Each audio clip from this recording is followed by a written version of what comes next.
पिशाचिनी का साया, काली हवेली का रहस्य। यह कहानी है शिमला से कुछ दूर देवदार के घने जंगलों के बीच बनी एक काली हवेली की। बरसों से यह हवेली वीरान पड़ी थी और लोगों का मानना था कि वहां एक पिशाचिनी का वास है। 20 साल के 4 दोस्त आदित्य, समीर, नेहा और प्रिया रोमांच की तलाश में उस हवेली तक पहुंचे।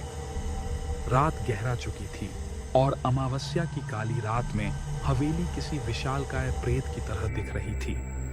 दरवाजा अंदर से सड़ा हुआ था और एक भयानक चीख के साथ खुला। अंदर घुसते ही उन्हें हवा में एक अजीब सी सड़ी हुई गंध महसूस हुई। दीवारों पर काई जमी थी और कोने कोने में मकड़ी के जाले।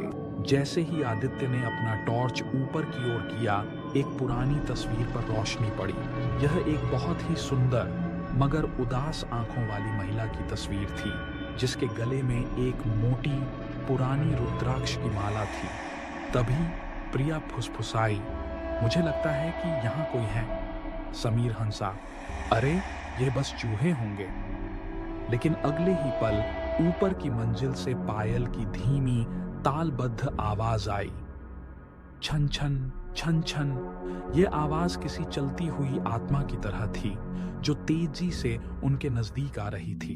डर के मारे चारों दोस्त सीढ़ियों की तरफ भागे, लेकिन जैसे ही वे मुड़े उन्होंने देखा कि सीढ़ियों पर एक आकृति खड़ी थी। वह वही महिला थी जिसकी तस्वीर उन्होंने देखी थी, सफेद साड़ी में लिपटी हुई, जिसके बाल खुले थे और चेहरा बेरंग था। लेकिन सबसे डरावनी चीज थी उसकी आंखें। वे पूरी तरह से काली थी, जिनमें कोई पुतली नहीं थी, बस अथाह अंधेरा था। समीर ने हिम्मत करके कहा, कौन हो तुम? महिला ने कोई जवाब नहीं दिया, बल्कि उसके होंठ धीरे धीरे एक भयानक विकृत मुस्कान में फैल गए। उसकी मुस्कान में कोई आवाज नहीं थी, लेकिन उस मुस्कान को देखकर नेहा चीखता पड़ी। अचानक कमरे में हवा का जबरदस्त झोंका आया और टॉर्च बुझ गया। घने अंधेरे में उन्हें सिर्फ उस महिला की तेज सूखी सांसों की आवाज सुनाई दे रही थी, जो उनके बिल्कुल पास थी। तुम यहाँ क्या कर रहे हो? एक सधी हुई भयानक आवाज ने अंधेरे को चीर दिया। यह महिला की नहीं, बल्कि एक गहरी मर्दाना आवाज थी जो जमीन के नीचे से आ रही थी। आदित्य ने तुरंत माचिस जलाई। हल्की रोशनी में उन्होंने देखा कि वह महिला अब सचमुच की पिशाचिनी समीर की गर्दन पकड़कर हवा में उठा चुकसवाकारी की थी। पिशाचिनी के लंबे नुकीले नाखून समीर की त्वचा में गहरे धंस रहे थे। तभी प्रिया को तस्वीर याद आई और उसे रुद्राक्ष की माला का ख्याल आया।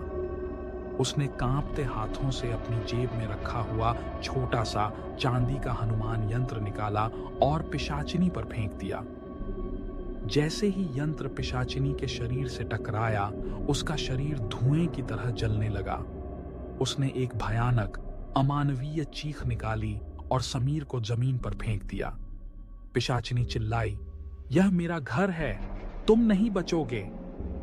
आदित्य ने देखा कि हवेली के बीचों बीच एक पुरानी मजार थी, जिसके ऊपर वही रुद्राक्ष की माला रखी थी।